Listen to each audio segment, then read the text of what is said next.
దేవునికి స్తోత్రం. Hallelujah. Praise the Lord. Praise the lord.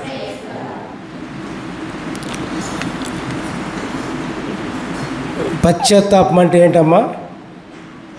పశ్చాత్తాపము విన్నారు ఎక్కడన్నా? అలా మాట వినలేదా? పశ్చాత్తాపం అంటే ఏంటి చెప్పండి. మనం ఏదైనా తప్పు చేసామనుకోండి, దానికి ఎందుకు చేశానా అని మనం పశ్చాత్తాపడతాం. పశ్చాత్తాపం అనేది చేసిన తప్పుకు పరిహారం. అదే ఈరోజు కొద్ది నిమిషాలు మనం చెప్పుకుందాం. దేవునికి స్తోత్రం. Hallelujah. Praise the Lord. Praise the Lord. Hezekiah రాజు సంగతి మీకు అందరికీ తెలిసింది. అతను అయిపోయిన తర్వాత తన కుమారుడిని రాజుగా నియమిస్తారు దేవుడు. అతని పేరు ఏంటి తెలుసా?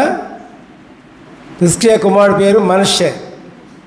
మనష్షేను దేవుడు రాజుగా నియమిస్తాడు చిన్న వయసులోనే.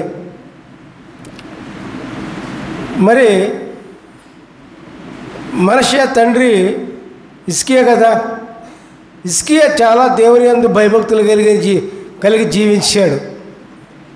దేవునికి ఎంతో నమ్మకస్తుడు.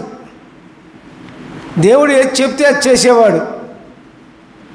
ఆ విధంగా ప్రవర్తించాడు. రాజయ్యుడు కూడా ఎంతో నమ్మకంగా ప్రవర్తించాడు. మరి ఆ సంగతి కుమారుడైన మనష్షే గుర్తించాలి కదా. దేవుని యందు తండ్రి ఏ విధంగా ఉంటున్నాడు, తండ్రి ఎట్టి విధంగా ఉంటున్నాడు అని చూడాలి కదా, చూస్తాడు కదా, చూసి నేర్చుకోవాలి కదా. బయట నుంచి ఎక్కడ నేర్చుకోవక్కర్లా. ఇంట్లో తన తండ్రి దేవునికి ఎంత విధేయతగా ఉంటున్నాడో, ఎంత వినయంగా ఉండి దేవుని మాట ఎట్లా చక్కగా వింటున్నాడో అవన్నీ కూడా కుమారుడు చూడాలి కదా.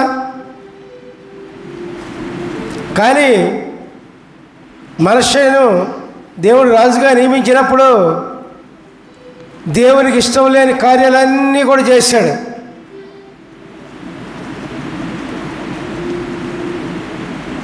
దేవుడు ఎన్నోసార్లు మనష్షే ప్రవర్తన గురించి, అబ్బాయి నువ్వు తప్పు చేస్తున్నావురా, నువ్వు మానుకోరా అని ఆ రాజుకిని ప్రజలకు దేవుడు చెప్తూనే వచ్చాడు. చెప్తూనే వచ్చినప్పుడు ఎంత చెప్పినా వినలా.